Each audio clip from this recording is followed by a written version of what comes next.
లోకము పాపము చేత నిండిపోయి, లోకము బలత్కారము చేత నిండిపోయిన సమయంలో దేవుని ఉగ్రత నీటి రూపాన భూమి మీదకి వస్తే, లోకమంతా నశించిపోయిన తర్వాత నాశనములో మరలా జీవము ఉందో లేదో అని చూచుటకు కాకిని పంపాడు మొట్టమొదటిగా. ఎలా?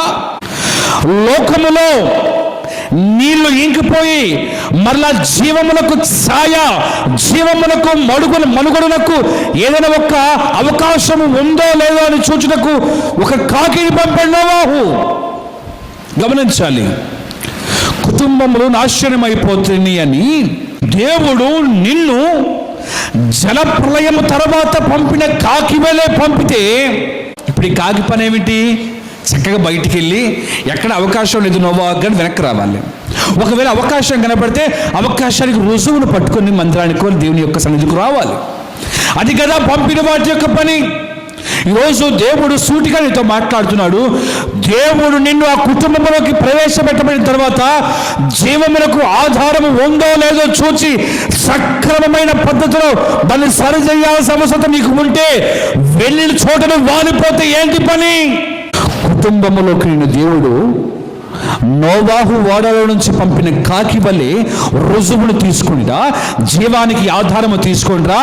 నేను నిన్ను నమ్మి ఆ కుటుంబంలోకి పంపాను, నేను నిన్ను నమ్మి నీ కడుపున ఆ పిల్లల్ని ఇచ్చాను, నేను నిన్ను నమ్మి భార్యని ఇచ్చాను, నేను నిన్ను నమ్మి ఆ బిడ్డల్ని, ఆ భర్తని, ఆ అత్తమామల్ని, ఆ కోడల్ని నీకు ఇచ్చాను, రుజువు ఎక్కడా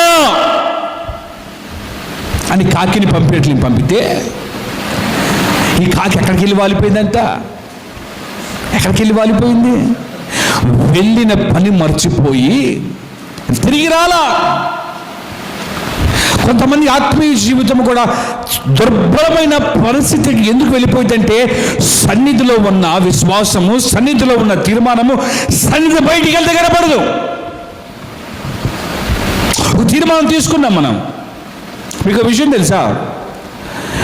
ఎంతసేపు దేవుడితో ఉన్నామన్నది కాదు, ఎలా ఉన్నావన్నది కాదు, ఎంత దగ్గరగా ఉన్నామన్నది కాదు, ఎంత కట్టుబడి ఉన్నామన్నది ఇంపార్టెంట్. ఆమేన్.